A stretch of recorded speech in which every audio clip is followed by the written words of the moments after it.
Okay students, last theorem number 12.6, lecture number 39.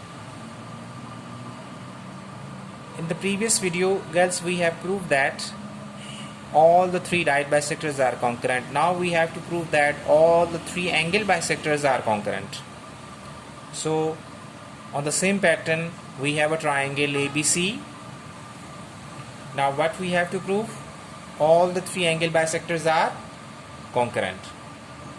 So whenever we have to prove the congruency of all the three right bisectors, we take two right bisectors intersecting. Similarly here we take two angle bisectors are intersecting.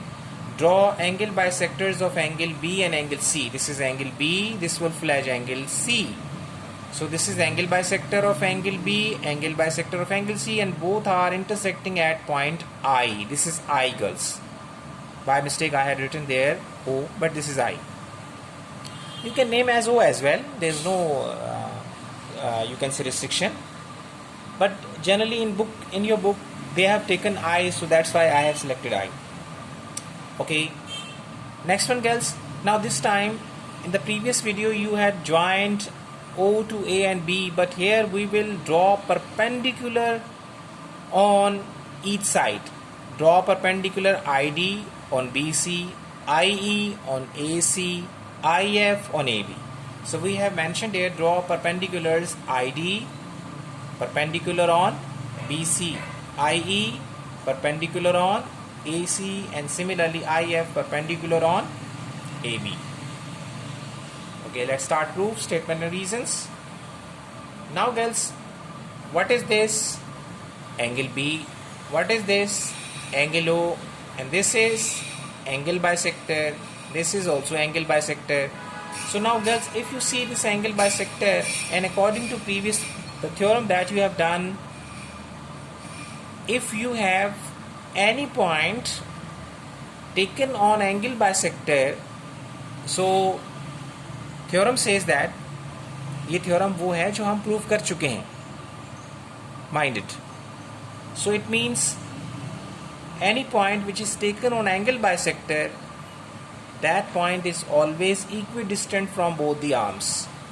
So it means since I lies on the angle bisector of angle B, so measurement this distance and that distance means perpendicular. So these two perpendicular distance will be same, means measurement ID will be same as measurement IF. Equation number 1. Similar reason we have written. Similarly, this is angle bisector of angle C. Any point which is taken on angle bisector is equidistant from both the arms. So this distance and that distance will be same. So measurement, similarly, measurement ID will be same as measurement IE. Question number 2. Since we have written here similarly, it means no need to write a reason. Reason is same, but there should be no repetition for reason. Okay. Now see equation number 1 and 2. So can I say measurement ID equals to measurement IF and measurement ID is equals to measurement IE. So IF and IE both are same. So it is clear from 1 and 2, according to transitive property, these two will be same. Now girls, IE and IF same. This IE, IF and IE same. And according to theorem, girls, we know that if we have any angle like this angle A, right, and any point lies inside an angle, if that point is equidistant from its arms, it means this point I lies on the angle bisector. Is it clear? So it means here this relation shows that this distance and that distance same, and this angle this I lies inside this angle A, right? So if the point which lies inside an angle and equidistant from both the arms, so it means that point, where does that point lie? On the angle bisector. So hence I lies on the angle bisector of angle A as well, right? Both the angle bisectors of angle B and angle C, they were intersecting at I, and the third angle also passes through this I. It means all the three angle bisectors are concurrent. Okay, so now girls, this is the end of this chapter. Now left over we have an exercise. So girls, I'm giving you the homework relevant to that exercise, so you have to attempt the homework by yourself. Now girls, you can see this is your book, textbook, page number 216, review exercise.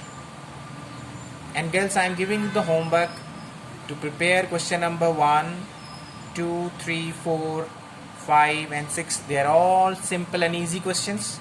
Nothing is difficult here, right? Just only make one correction in your book.